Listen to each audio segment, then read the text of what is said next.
Metasploit framework, right?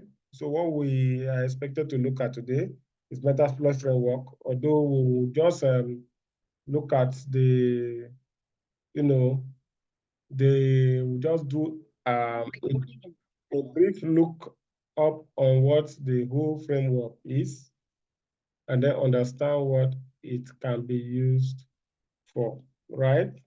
The Metasploit framework. I believe we have heard of this framework before. Is there anybody that have not heard of the framework? Somewhere, something, English, Yusuf, and Abdul. Is there anybody that have not heard of the Metasploit framework before? No, sir. No to what, please? Or no that what? That is, I've ever heard about this Metasploit. Okay, you have heard of it, right? Yes, sir, I've heard about it, but I don't know how it works. Okay. That's Abdul, right? Yeah, this is Abdul. Okay. Yusuf, what about you? Yeah, I also heard about it, but I don't know how it works. Okay. Yes, sir. Samson, what I think about on you? YouTube. Oh, okay, on YouTube. Okay. Yes, sir. No problem. But Yusuf, I think you should have known more about the Metasploit framework. I think I've taken you on a class on that before. I don't know if that's true.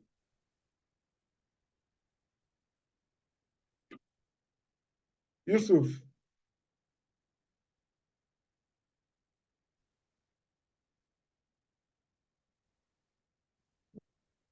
Okay, so Samuel, I definitely know you must have heard of that and might have used that. Samuel, is that right? Please, can you hear me?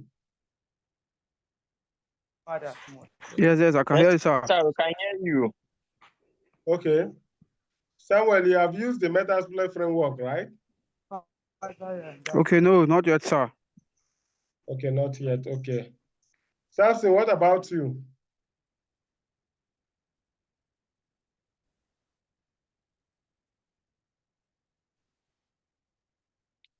Okay, Samson, I don't think you are in the class today. Okay, go I'm ahead. in the class. I said no, sir. I said no, I haven't used it before. Okay. So now the Metasploit framework is actually a tool that is used for the actual exploitation of any host system. And it comes with a lot of exploits. I don't know, since this class is more like an intermediate class, it's not a basic class, and let me not say it's an advanced class. It's more like an intermediate class. So it's, it's like in between, right? The advanced and the basic. So the Metasploit framework is what is used mostly for the attacking, right, of another system. That's like the follow-come tool on our Linux-based operating system that allows us to exploit to exploit our target machine, right? And I believe when I use the word exploit, I believe everybody know what we mean by that. Those of us that followed us from the beginning, we established a concept around what an exploit is, and what a payload is, and what an attack is, and what a target is, right? Because a target is actually the guy that have the assets, right? So I believe that all these words I'm mentioning are words that are known to us, and we, have some knowledge of it, right? So the first word, or let me start from this. I believe we all know what an asset is. If you don't know what I'm talking about, or you have any challenges about those things or the things I will be talking about, please draw me back, right? I believe by now everybody knows what an asset is. And everybody knows what a vulnerability is. Everybody knows what a threat is. Everybody knows what an attack is. Everybody knows what an exploit is. Everybody knows what a payload is. And using the term targets or an attacker, I believe everybody understands what all of those things means. If you don't understand any of those things I've mentioned, please, you can draw my attention to that. Right? So you can draw my attention to that. If you don't understand what any of those things mean, right? You draw our attention to that immediately. So for now, we believe that everybody knows what those things are. Okay, Abdul, go ahead. Yeah.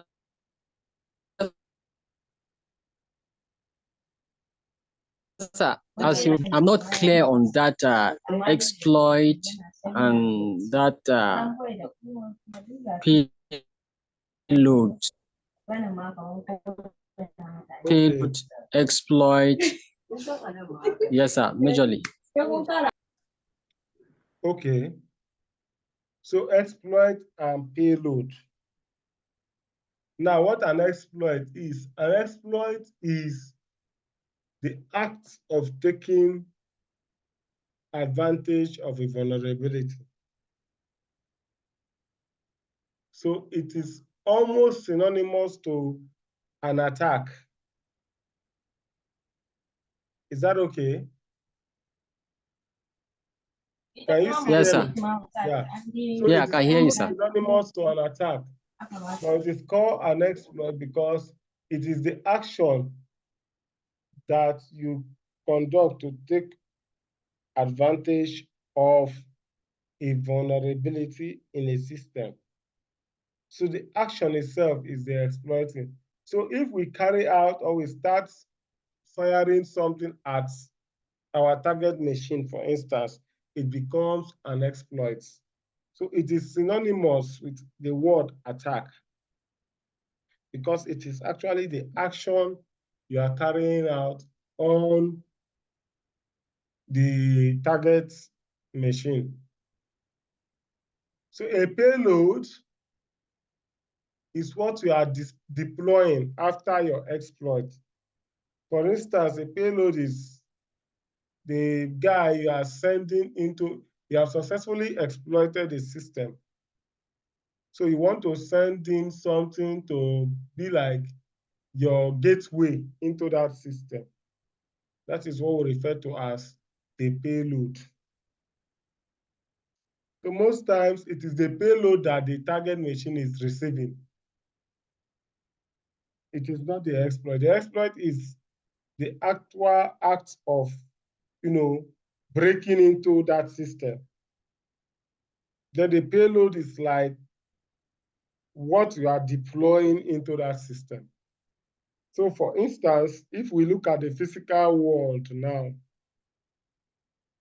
and I want to attack maybe Benin Republic, for instance, right?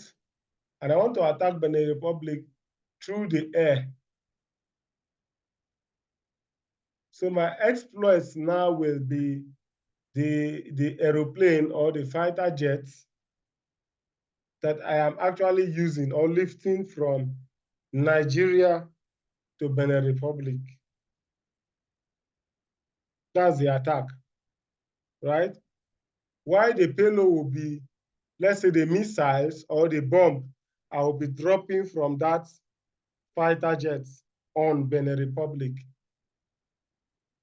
I believe that makes a better sense to you. So what the target is actually receiving, what you have deployed to the target is what we refer to as the payload. But the action you are taking to get to that target is the exploit. And that exploit is possible because there is either a weakness somewhere.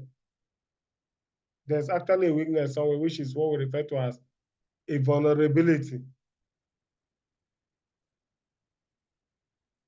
I believe we all understand that. So now, how do you detect the vulnerability?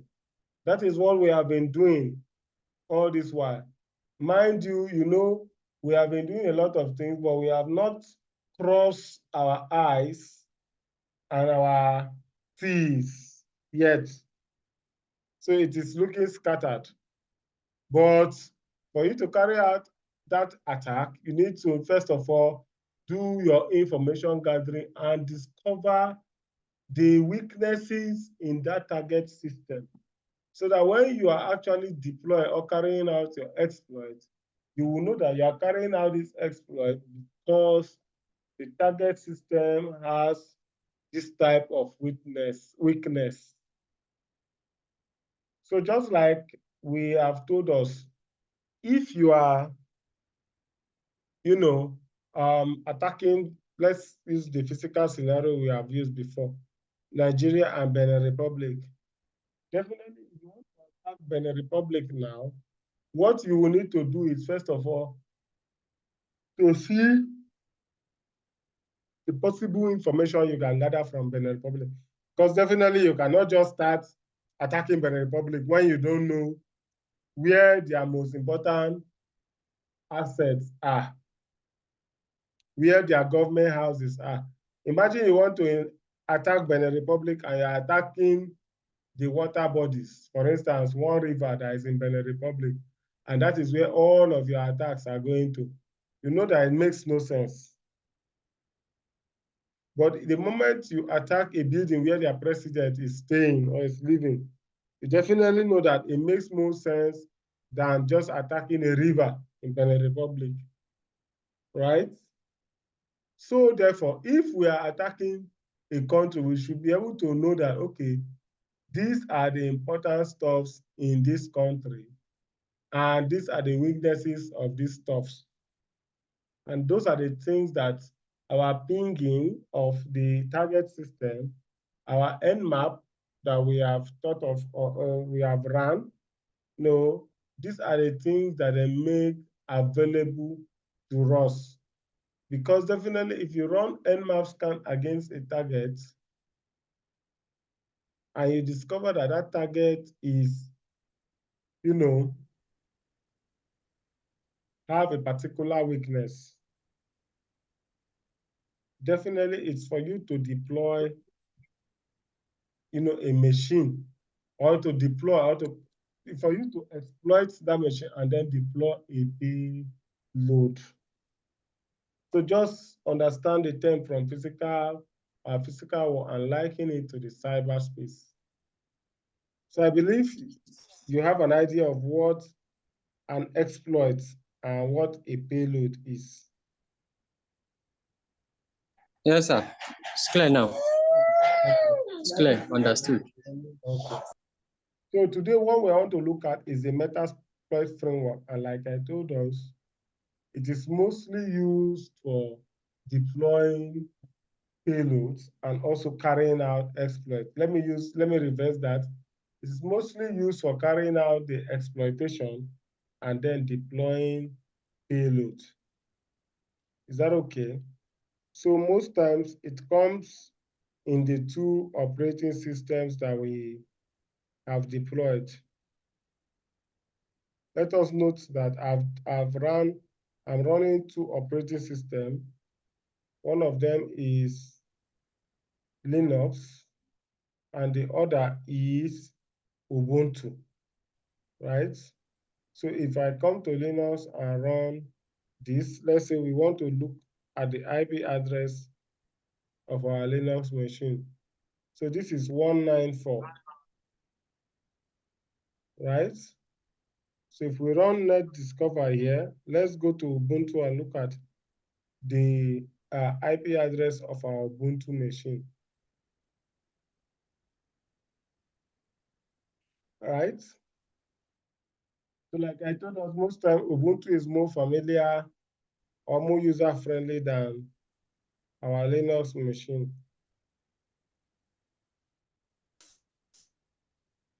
So this is 116, and the other machine is 192. Okay, 194. Right? But they are all. We don't know if you can zoom it out. No. Okay. I think you mean I should zoom this out a little, right? Yes, because it is right up is too small.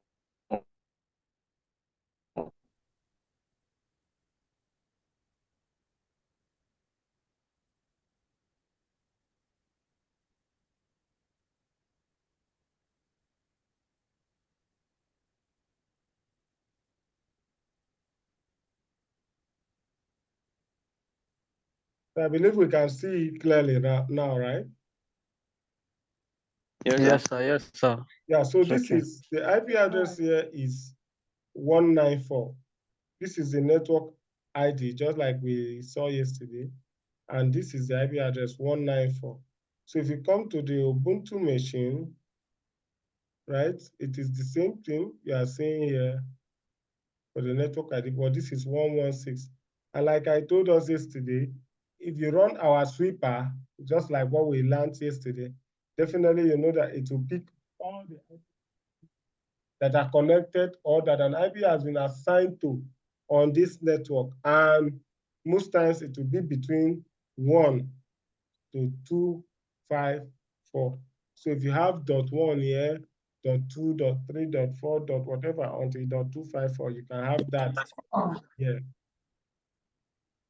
right?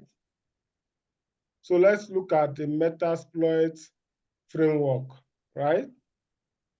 And then deploy it on that machine. So that machine we have seen now is 116, right? 116. So even if we decide to run our nmap on 116 to determine what is actually running on that machine, right? We can do this. And then, so the machine is 192.168.35.116. I think that is what the machine is. So we are trying to scan this machine. Okay, 192.168.31 dot this, so it's 31, not 35.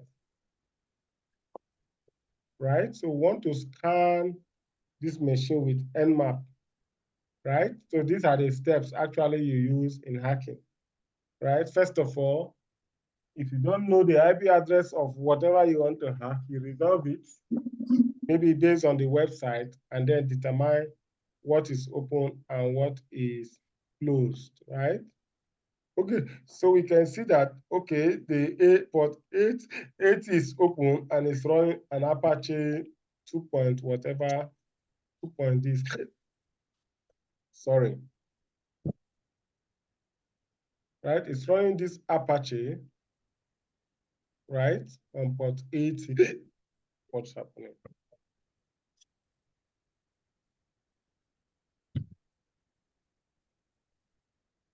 So first of all, if you want to do a hack on this machine, number one, the first thing we normally do most times as hackers is this, to get this and then search for the vulnerability of Apache 2.4.52. Now, there are ways that this vulnerability might have been discovered and established, right? And if this vulnerability is discovered and established, then you just go ahead and deploy that vulnerability or use that vulnerability, right? So what I will do is to open a new terminal, right? I want to open a new terminal now. You can see this is my new terminal, and let me zoom in so that we can see it clearly. And then the thing I want to type here is the MSF console. You can write that down. So for you to start your meta,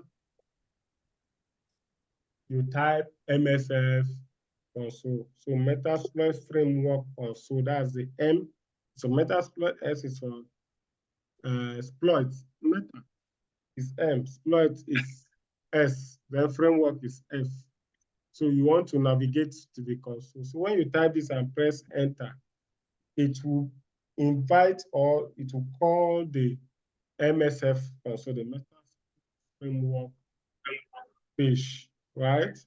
And like we told us, that is one of the, or that is the actual platform you use to carry out most of your hacks, right? Note that we have not used any phishing techniques here. What we are just doing here is Metasploit. There are actually other phishing techniques and other techniques that people can deploy to use in carrying out attacks on your system. Forget also that this whole process is taking us a long time because we are trying to learn from it. Normally, if I want to hack or carry out an hack, definitely you should know where to go to and what to do, right? But because this is a class, we have to go through it one after the other, right? So it is starting the Metasploit framework console for us, where we are going to deploy or use the Metasploit framework console. To always know that we actually typed the MSF console to get this running, right? So I have also discovered that from my Nmaps card, I've noticed that port 80 is open, and we all know that port 80 is open because that system is allowed to browse the internet. And this is a HTTP port. So when port 80 is open in something, you should just know that that port is open because it is trying to allow you to browse the internet, right? So therefore, if somebody deploys any tool over the internet, it will definitely attack this machine. And also, though that's the only port that is telling us that it is open, but we can also try other Nmap scan techniques to see if there are other ports that are open. So let me do that by specifying port numbering. So I can specify from port 1 to port 65535. Remember, we used to tell us that we have 655,035 ports in every entity over the internet, right? So let's see if it will scan, because what it actually scans through, if you leave it at the top, is always the first 1,000 ports. So what I just want to do now is to scan all through the entire ports on that device. Initially, what is scanned is the first 1,000 ports. That is what was scanned. So let's scan through every other port, even though it's not among the first 1,000 ports. For instance, when we look at port 3306, I believe we all know that port is for MS SQL, or it's for SQL port. Port 80 is for our HTTP port. HTTPS is port 443. FTP is 21, and all whatnot, right? So it might scan the first 1,000 ports, and it's not giving us results, right? Because there are over 55, 300 and 535, is it 355 ports or 535 ports? 65535, so 65,535 ports are the total number of ports we have on a system. So let's give it more time to scan through, right? So you can see that if we look at the second screen, this screen that is here, you'll notice that we have actually navigated into our meta framework terminal or framework, yeah. Let's use the word terminal now, right? Because it's a terminal user interface, right? So this black screen, you can see what we have here is the Metasploit framework version 6, right? Unlike what we used to have. You know, initially we're having our normal carry, whatever, right? So with the MSF console, it now boots the MSF console and then give us this. So when you see this, you should know that you are in your MSF console, right? So let's try. Most time when you're in this console, the commands also are different, right? Those some commands in Linux machine work. Some in your Windows machine also works, right? But always know that there are times that you type in your Linux commands, they will not work. I need to type in your Windows command to cross-check, right? So I'll be able to clear my screen. So this is how the MSF console looks like, right? So first of all, the first command I will type here is the show all. Now, the show all most at times is just like your help command, where it shows you everything you need to know about your MSF console, right? So if you want to go through it, you can do the show all and start going through it. Actually, it is quite long, right? So let me scroll back up to where we have the show all. So what the show all does is to show you all of the packages that the MSF console can present you with.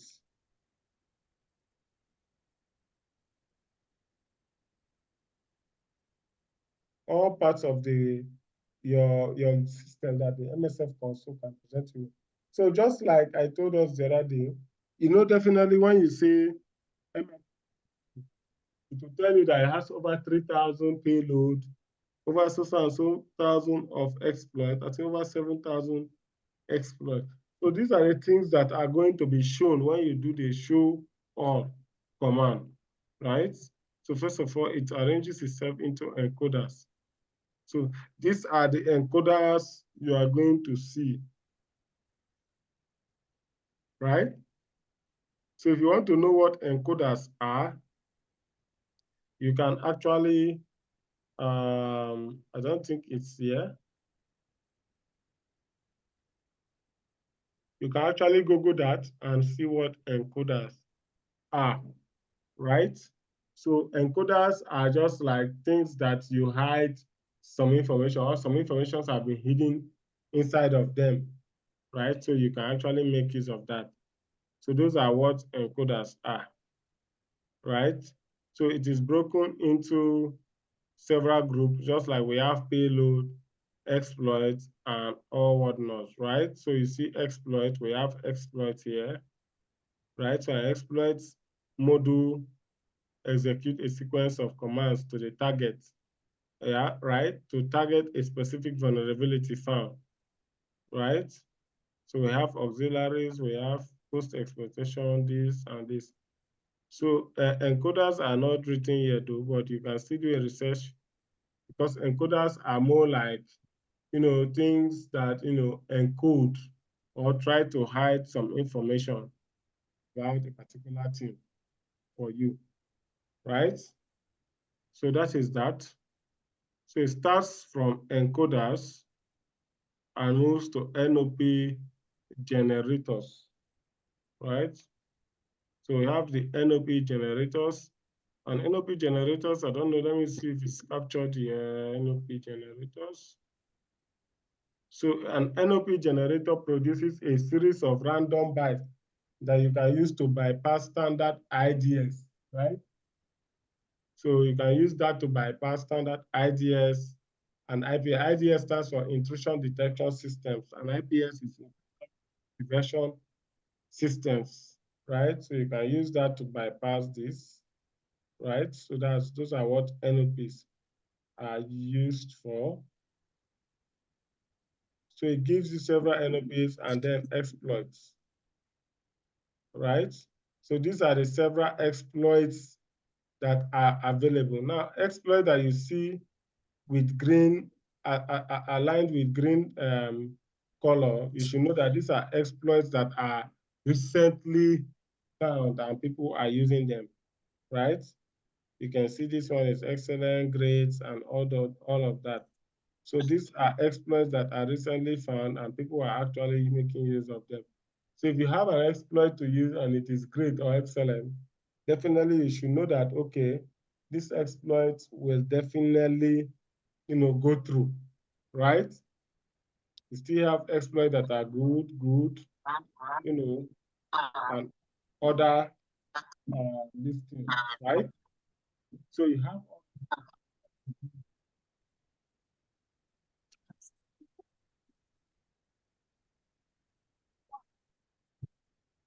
So this is actually used most times when you say show all, right?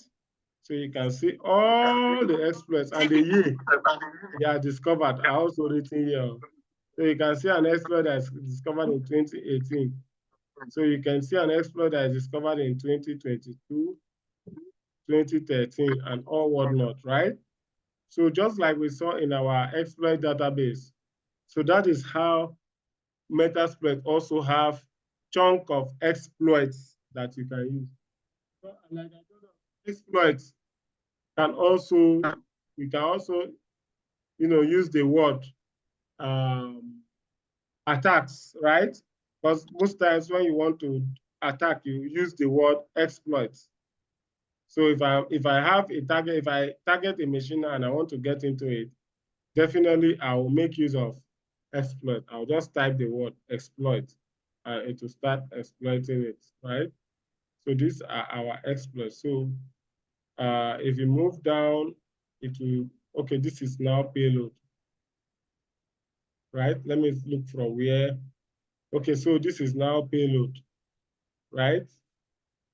Payloads, like I told us, these are the things that deploy on the machine after exploiting the machine. So, when I told us from the beginning that there are actually 5 stages in hacking, right? So the payload now is the stage of maintaining assets, right? I told you there are 5 stages. The first stage is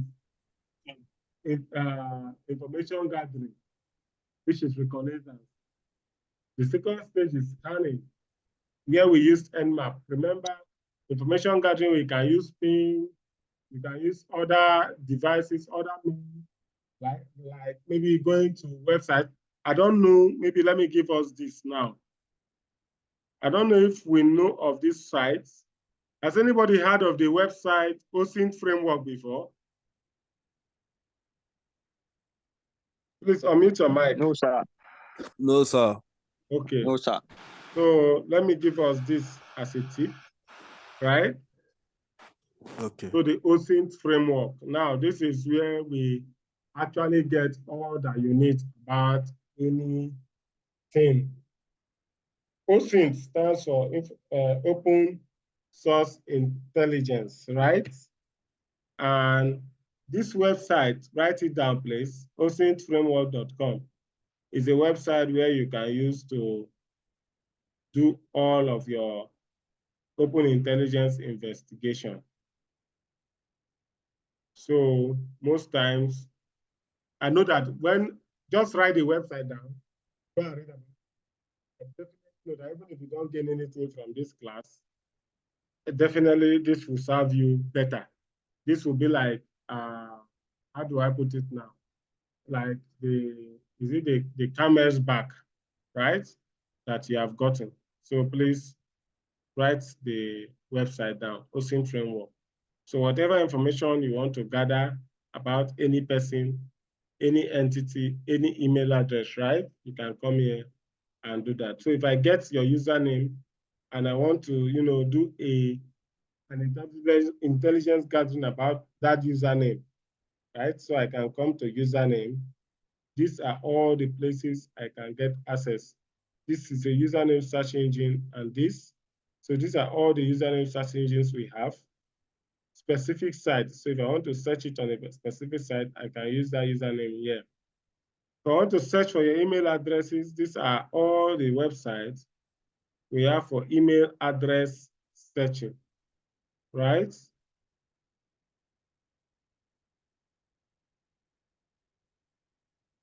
So for common email format, for email searching, you have, that's them, you have Hunter, you have email to address. So these are all tools and websites that you can actually go and search for somebody's email to give you information about the email. So if, for instance, if I come to the Harvester and then okay, now the Harvester is a tool that you have to install in your system that will help you search for people's email. I believe the Harvester, we all have used that, know how to use it. Otherwise, I will show us how to actually make use of that, the Harvester. I think there are quite a lot of things we have not learned, actually, right? There are quite a lot of things we have not learned. So let me look at Hunter. So hunter.io, you can actually search for people's email here also, right? So you can get started for free, but I think they will demand for you to log in or register and all of those things. So what the OSINT framework does is to, you know, gather all the, you know, the tools or websites that when you go to, you can actually use them to search for a particular information, right? Imagine this is just for username and for email that I have opened, and we have all of these tools available.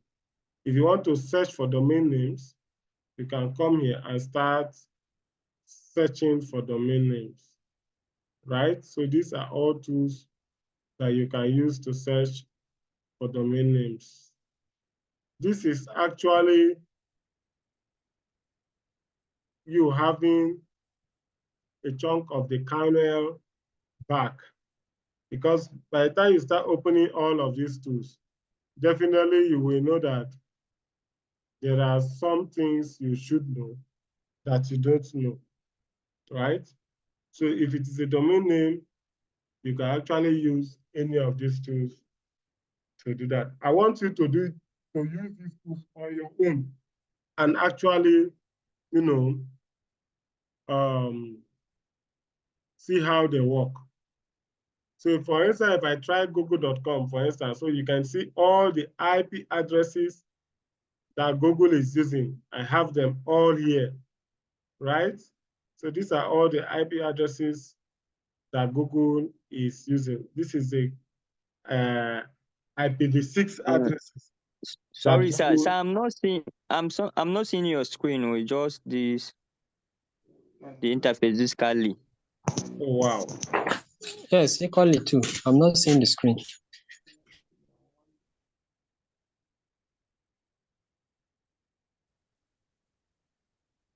It means all I've been doing, nobody was seeing my screen because I was not sharing all of these screens. Yes, Just we now, were like, not seeing anything. we It are not was seeing anything stagnant. all this while. We thought. It was And nobody said stagnant. anything now. So, I Me, don't I want was to thinking interrupt. it was We my thought that network. we're So just I talking. Please interrupt. This class, we are not much. If we are more than like up to 10, then that's when I will not love interruption. But now, please, in this class, you can interrupt, because if you are not getting what I'm saying, then it does not mean anything now. Yes, sir. So first of please, all, can we start all over so that we yes. okay, let's start all over then. So for this OSINT framework, I told us that OSINT stands for Open Source Intelligence, right? And this website is it breaking the camel's back, right? Is that the word I will use for it? Because for This is actually like breaking the camel's back. So OSINTframework.com, if you go to every or most security outfits and most investigative outfits, this is where they actually gather all of their information from, right? The OSINTframework.com. Mind you, I'm actually introducing us to this because we are talking about information gathering. And like I told us from the first day, 60% of your hacking experience or skills is determined by the level of information you can gather from your targets. I think that is even applicable to the physical world. You can't attack somebody that you don't know or have enough information about. You cannot kidnap somebody you don't have information about, right? Is that not true? That is true. Yes, sir. Yeah, That's true. Yes, sir. So you need to have at least 60% information about that person, that this person is capable and can actually offer this.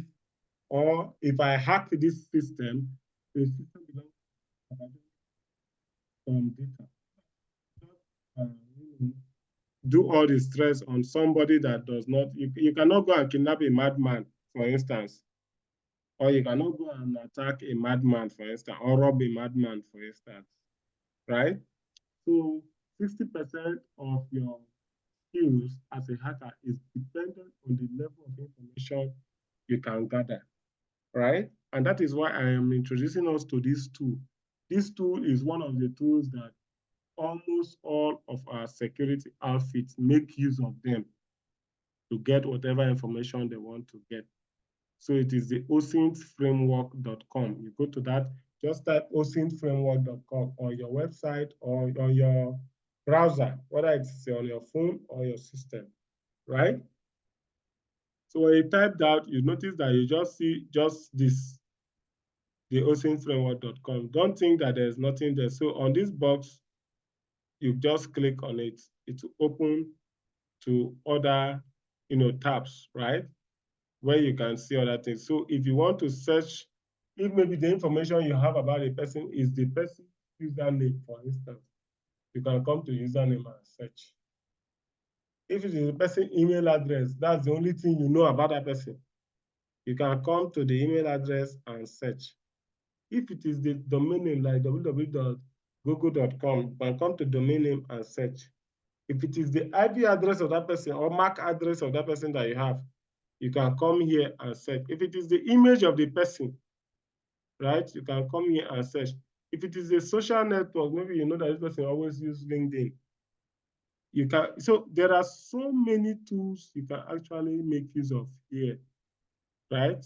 So like I told us, or like I was explaining, for username, so you can use the username search engines where you use all of these tools. These are actually tools to search for somebody's username, right? So you can go ahead and look at that. So if we look, at times when you click on some of the tools, they will need you to sign up with the tool before making use of that tool, right? Sometimes they will need you to sign up with that tool before making use of it.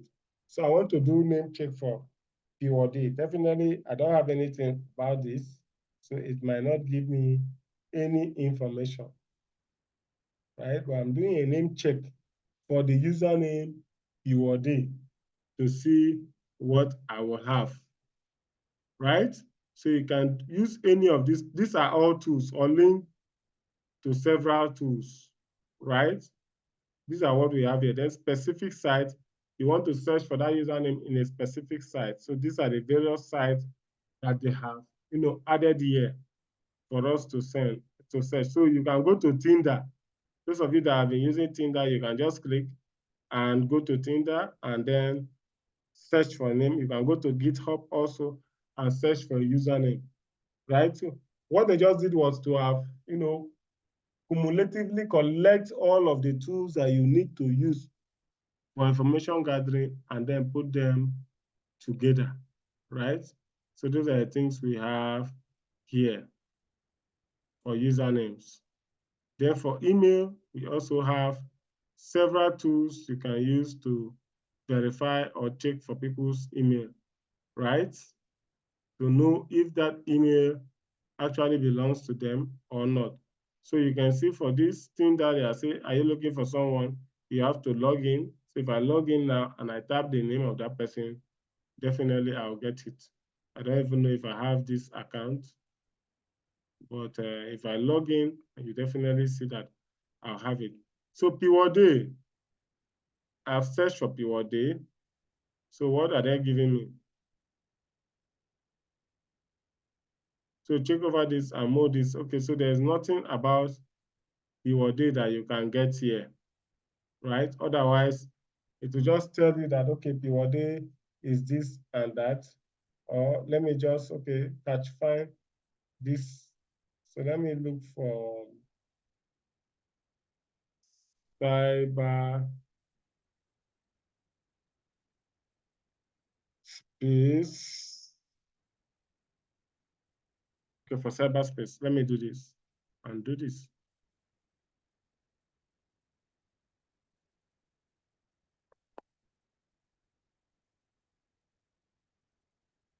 So you can see all the available domains about cyberspace or about the word I typed, right? So these are all the domains about that word that I typed.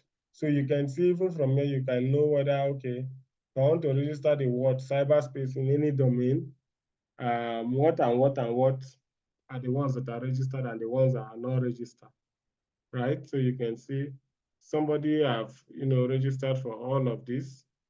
This has been reserved by somebody and is ready to sell. So you can buy them, right? So I see cyberspace support. So let me check this.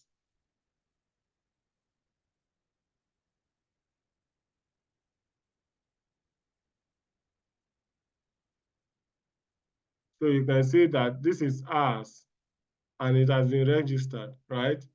This guy is also registered. These guys have been reserved. All this one you see, buy. You can actually go ahead and buy them. So what it's just doing here is to check for that name, cyberspace support, right? And then tell you the ones that are there you can actually register as a domain name. Because this is actually for domain name check, right? So the one that you can actually register for domain name or the ones that you cannot register for a domain name, right? So that you can use that to verify. You can see P1D. The only thing that I've been registered about P1D here is P1D.photo, right? So you can actually get any of this. If I decide to say, okay, I want to buy this P1D.com to use it for my personal business, I can go ahead and buy that. So that is name check, right? And all of those things are in the OSINT framework. So you can decide to say, okay, let's close this, right? Let's also close that of email and let's look at for domain name, right? So you can actually go to domain name. These are all the tools you can use for domain name, right? So domain name of what domain name can we use now? Okay, we used Google before. So if you use Google and then you go, you definitely have all the IP addresses that are open in Google that somebody can actually play around with in Google. This can be confirmed. Let's look at this.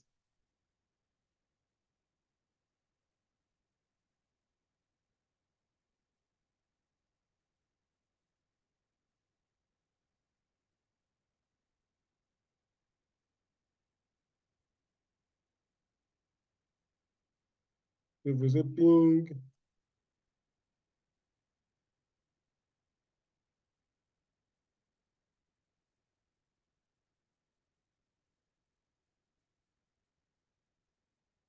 we want to ping Google, let's see the IP address that it will give to us, which is like the general IP address of Google. If config.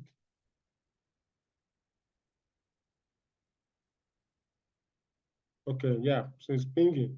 So this is 21658223214. So let's look at it.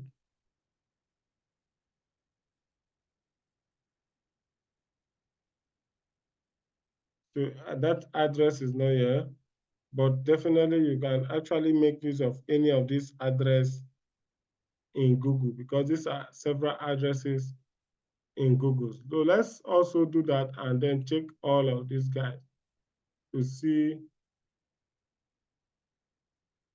other information about our Google, right?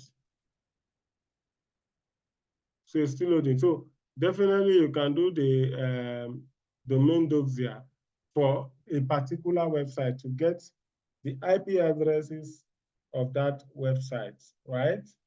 Also, just like we can see here, okay, although these are like aliases of the Google website.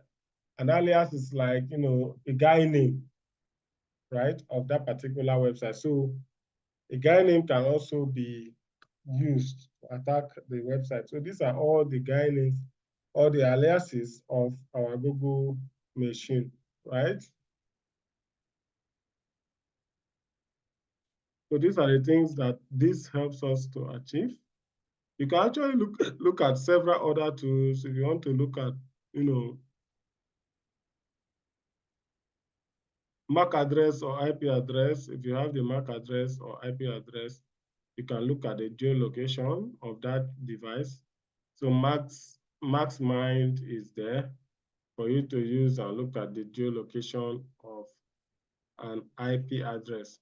So most time when somebody say, okay, this has happened, how do you detect that, right? It's just to get the IP address and then drop it there, right? To know the location where that person is actually carrying out that activity from. And just like I told you at the beginning, it is not the phone number of the person that is important to us. Actually, the IP address of the person that is important. So if somebody is hacking you or doing whatever thing, and you want to know the location or the geolocation where that person is, most times it is the IP address you think of how to get, not the MAC address, right? So let's do this 216582223 and 238.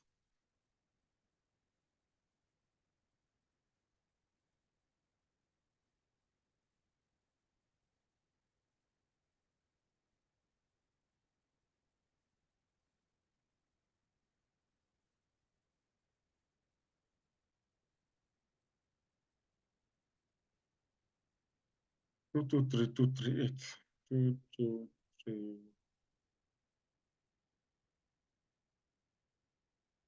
So you can actually do, you know, more search on that IP address, right? So you can see Google's IP address that I dropped here.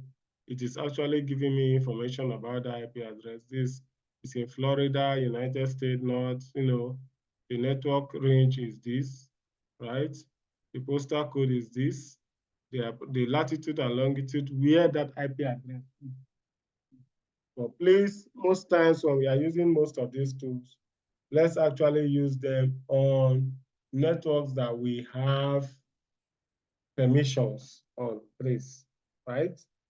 So you can actually do that on, you know, MaxMind to find out the actual latitude and longitude of that, you know, where the IP address is actually coming from, right? So you can even take this latitude and longitude and put it on Google Map. It will give you the actual location where that IP address is coming from. There are some things that I'm not showing us in this class, and which I expect that we on our own will do research to get them. That is because they have not given us, you know, any disclaimer forms to fill and all of those things. But just like I've told you, the moment I've shown us how to get IP addresses, I've shown us how to, you know, resolve them if you have the website of a particular distance or you have the IP addresses, whatever it is, you can come to MaxMile, look at the location, and then you can just copy out the longitude and latitude and then take it. You can see like this now is giving us the latitude, right? This is the latitude and this is the longitude, right? Of that IP address. And it's giving you how far you are away from that IP address. Now, most times, if you are beyond 1,000, it will give you 1,000 kilometers, right? So you can still take that and then try to, know the location where the person that stole your phone is or where the person that carried your laptop is. So these are reasons why IP addresses are very important. So you can make use of all of these tools. There are a lot of them, like when I mean a lot of them, right? So play around with them. As a matter of fact, let me say this, that most of our investigators in top security agencies like the EFCC, right? This is what they leverage on. There's no magic. Aside from the fact that there are some paid tools that you pay for, right? Like the dark oil and all those tools. But this is what they leverage on mostly. I believe we understand what I'm saying. So this is what they leverage on mostly. The OSINT framework, there are other two. As we progress, I will introduce us to them. But for now, let us make use of the OSINT framework. So there are a lot of tools in the OSINT framework. You want to track terrorism, right? So you can come to the global terror database and just type a terrorist name or, find out whether if a group has been, proscribed as terrorists. Definitely you will see their name on this database, right? It's a well-known database that whenever a group is proscribed for terrorism, it will be registered here. If we understand what I have just said, right? So, are the things we need to know. These are the things we need to know about the OSINT framework. So let's go back to our Metasploit. Remember, this is the website, right? osintframework.com. osintframework.com. It's actually a very important framework for everybody. It introduces us to two more, right? Introduce us to two more so that you see how somebody wants to trace you if you are the one that actually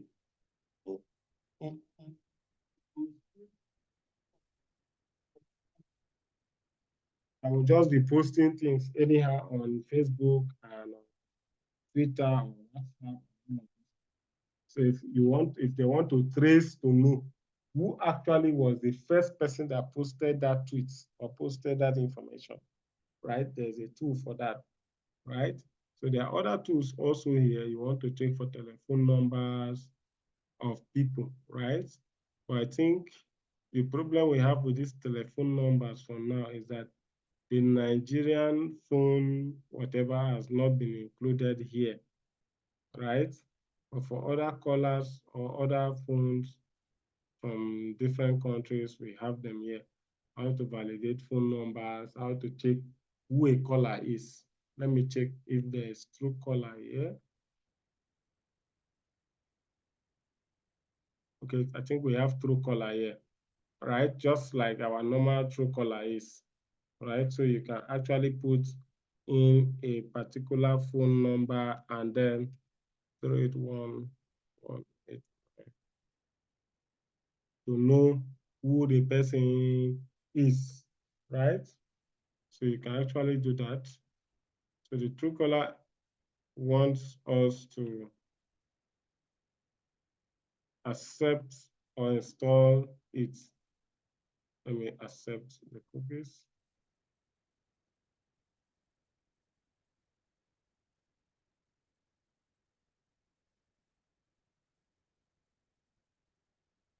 Okay, let me change to English. So let me do this 8.1.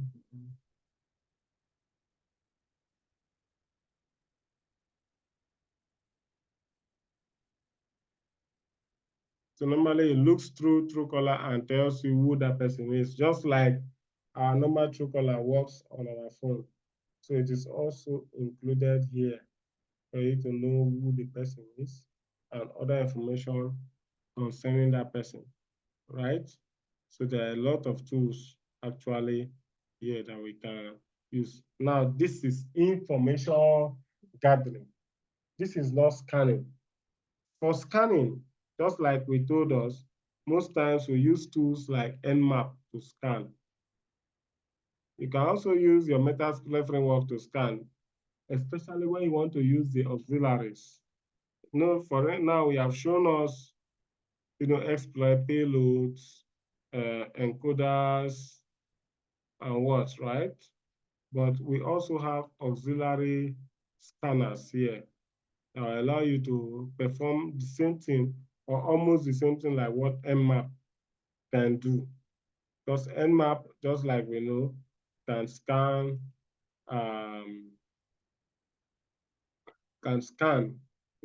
and detect the operating system, the ports that are open, and all whatnot. I think we're running an Nmap scan.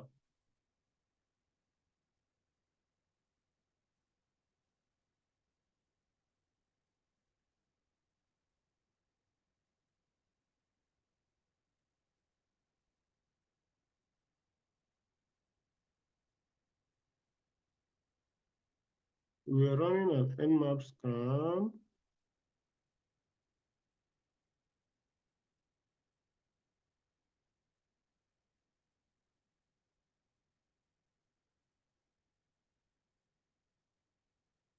So we are running an Nmap scan. Let me do this.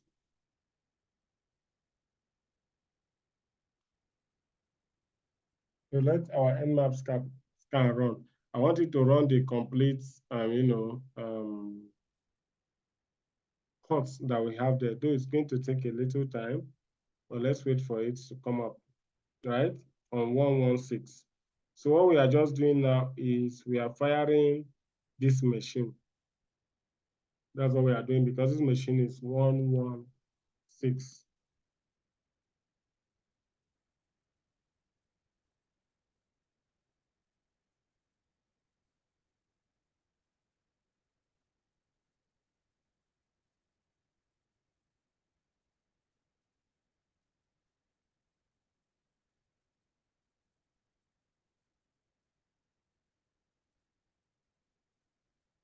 So let's wait, let it finish. But we definitely know that port 80 is open in the first 1,000 ports. So if we come to Metasploit, for instance, and we want to use Metasploit, right? Definitely you can see these are the available frameworks, the aggregator aliases, beholder, and all whatnot, right? These are frameworks that are available. But let's keep that aside. Let's say we want to look for an exploit that we can use for this port. Like here now, it's telling you that port 80 is open and it's running TCP. See, the state is open and the service is HTTP. The version of Apache is running is 2.4 whatever. First of all, I can just decide to say, okay, let me take this Apache and look for a vulnerability of the Apache. Right, so if I want to do that, I can search. Okay, let me do search exploits. Now, search exploit is a command you can use within your Nmap, your MSF console rather, right? So let me search for an exploit that has to do with this, right? So it's telling me that there is no exploit on this. So what I did was to search for an exploit for Apache HTTPD 2.4.52, and it's saying there are no exploits for it, right? Hello, sorry, sir. We can't see your screen. Oh, wow. Yes, the one you are saying that you search, you cannot see an Apache. Is it everybody that cannot see? Because I think I'm sharing my screen correctly. Is it everybody that cannot see my screen?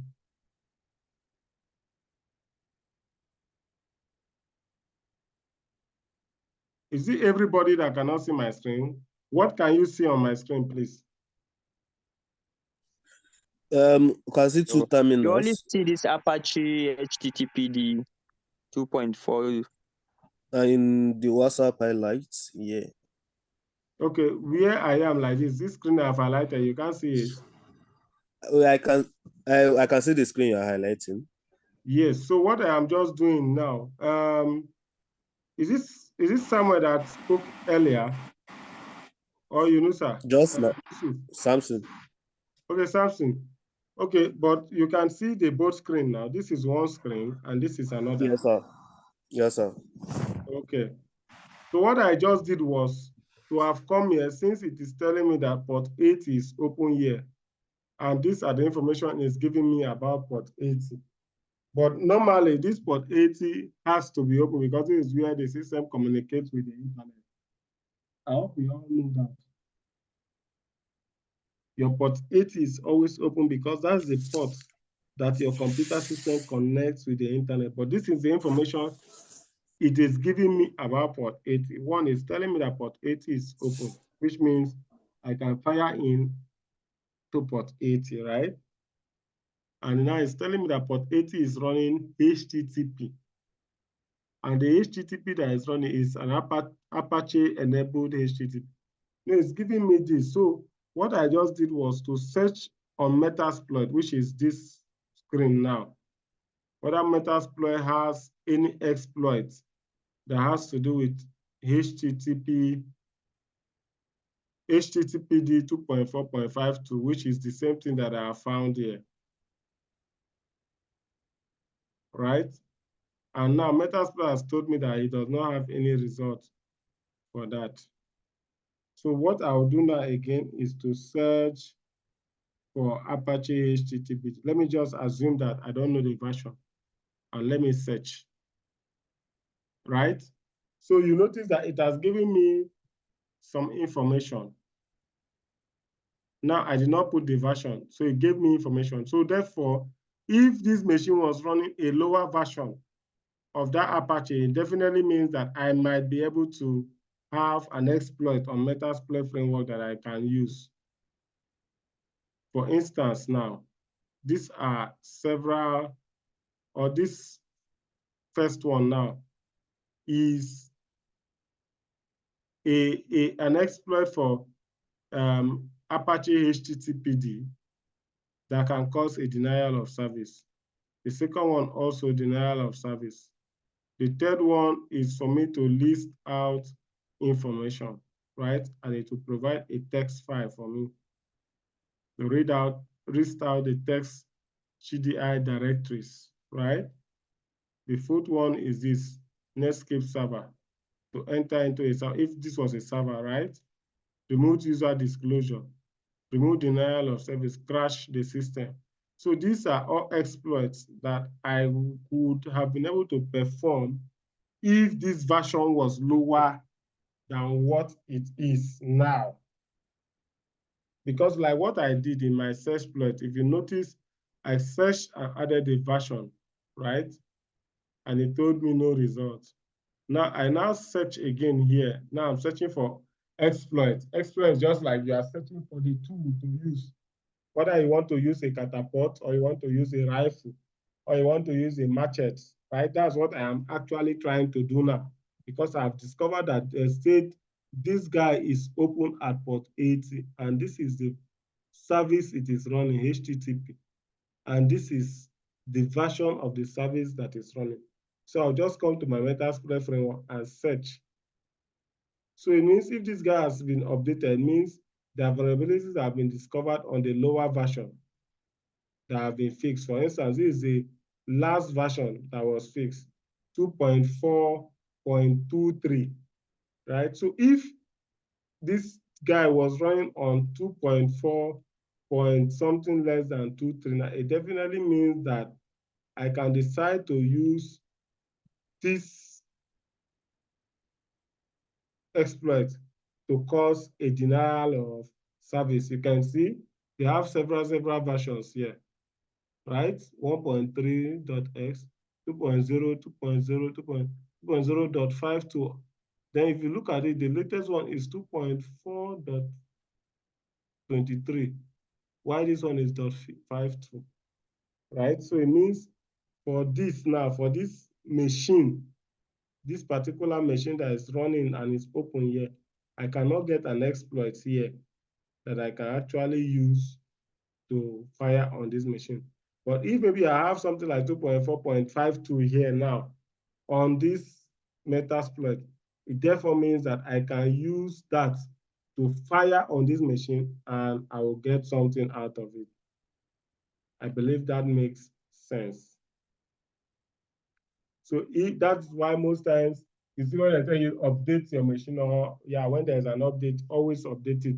It's because of something like this, because the moment I am able to get a payload that I can deploy on this guy, definitely I'll just come here and fire it.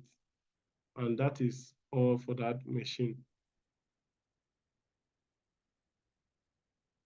I believe we understand the concept I'm showing us here, or what I'm trying to say, because it might, most times practicals are always difficult to learn, except you keep practicing and then, going through them often, right? So I've discovered that, I cannot get this based on this. This is the best option we have here, but it's not up to this option, because this option is 2.4.52. While in this option, we have 2.4.23. So 52 is higher. It means we don't have an exploit for this machine here. I can also decide to say, okay, let me look for all the exploits that HTTP can enable. So I can decide to search for this. All the exploits that I can actually use, on HTTP. Since that service there is HTTP, you notice that there are a lot of them, right? This one are Linux based. Let me remove the ones that are not Linux based. Why these ones are Windows based? So I want to carry out an exploit on a machine running HTTP. These are the various exploits I can actually use, right? So these are the exploits I can actually use on that. So at times as a hacker, you can just go ahead and try out all of these exploits on the machine to see what you can get. So what this exploit does is, first of all, the first one downloads files from that machine. This one is just to display information, to change the mood of the machine. The rest are actually download files from that machine, right? So if you fire any of these exploits, since the machine we are exploiting is Linux based, right? So you limit yourself to this, but if the machine is Windows based, you can go down and look at all other options, right? For Linux based HTTP, these are the available exploits you can fire on a system running HTTP. Don't worry, we are going to fire on, right? But for these classes we're having now, I just want us to familiarize ourselves with a lot of things so that when you start carrying on attacks and getting into systems, you understand them. And when you fire on an attack and it does not get, or is not successful, you also understand why and what you should do, right? So these are all the things. We can also, instead of searching for HTTP, you can decide to search for attacks that have to do with port 80, right? So you can just do this, right? So you see all the attacks that have to do with port 80, right?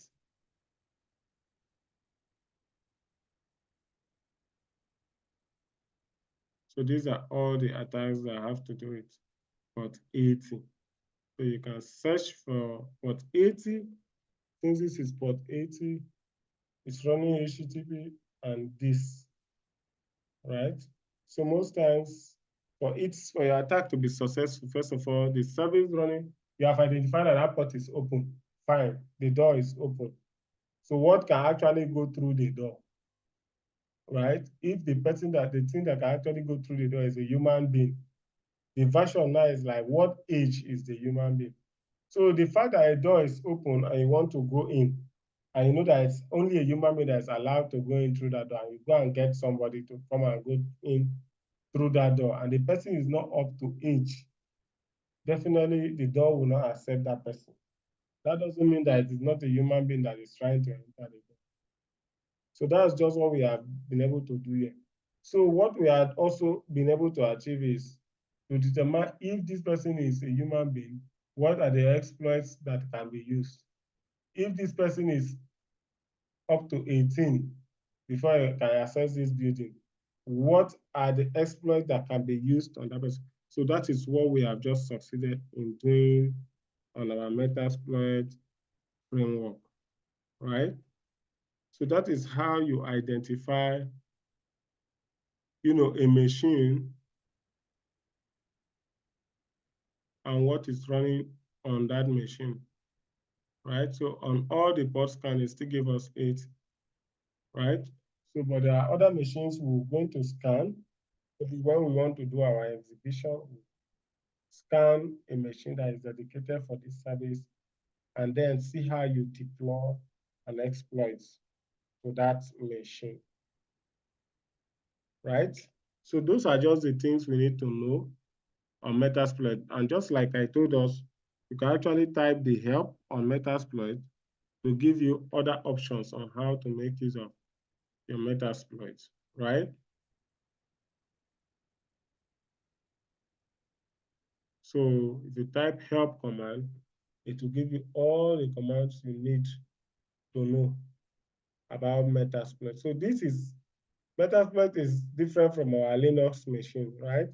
It's actually a framework of its own. It's just that it is embedded in Linux, right? So you can go ahead and look at them and then learn all what it can help you achieve.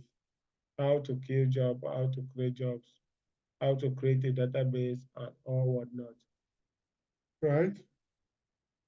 To do that, things and Metasploit helps us to know. You can go ahead, read through, and then understand it, so that as we progress in our classes, we'll be firing up some Metasploit framework commands. Before we go, I told us about a tool, the harvester, because we'll be stopping the class any moment from now. But I told us about a tool, the harvester. I think it should come automatically with this. Let me see.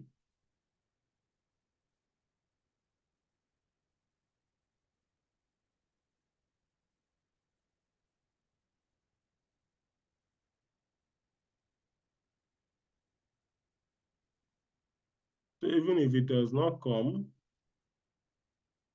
but it's actually a beautiful tool, and I would like us to look at it in depth, right? The harvester. The harvester is one tool that in the earlier days of my career, I have used that to commit crimes until we were made to understand that cybersecurity, for you to be for you to be a good person or a good user of cybersecurity, you have to limit the number of crimes you commit, right? So there's a tool, the harvester. I don't know if it's still continued in this. Okay, yeah, I think it's still continuing. So the harvester is a tool that we use to harvest email and password most times. So like those days when you want to claim somebody's Facebook account or whatever it is, this is the tool we always use to do that, right?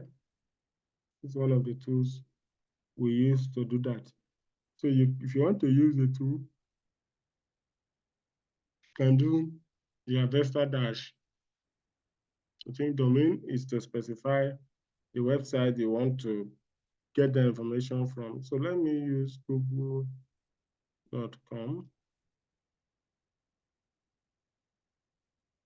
Let me set the limit to be 500. And then let me see. I think it's been long I actually use this dash B to be the source. Let me say Facebook.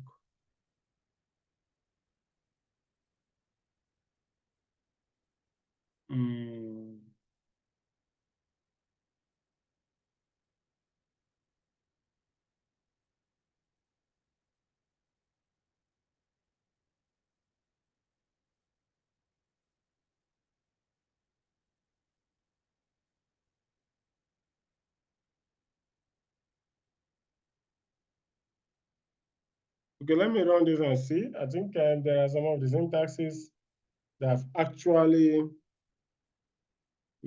forgotten. So maybe in our next class, I'll just look it up and then see how to use this. Because this is something I used last for like how many years ago. So the Avesta is actually one good tool. We normally use it to harvest email address and then try to use John the Ripper to attach a password through our dictionary attacks and then carry out, attacks on those websites. You understand? So maybe I'll just look at it the more and then we look at it together in our next class. It's actually been long I used this tool, right? So that is that. For those of us that wants to look it up, you can still go ahead and look it up, right? So it's actually a very nice tool, and we can use that to do a lot of things. So we'll end the class here for today. Hopefully we still have a class tomorrow because our class for this week is supposed to be for all the days of the week. So tomorrow, Wednesday, we still have a class. We'll be meeting to look at some more details about both Metasploit, the Avesta, and then how to brute force a machine to get password and all of those things, right? So definitely we are moving into the stage of attacking, and hacking, which is the exploitation stage. The information gathering stage, we have exposed us to some tools that you need to identify. I expect that, all those tools I've mentioned with my mouth, go ahead and then look at them and learn them, right? Practice them, right? So from now, henceforth, we should be looking at exploiting, right? So we'd like to draw the curtain for today's class here. I don't know if there are questions. You can go ahead and ask your questions.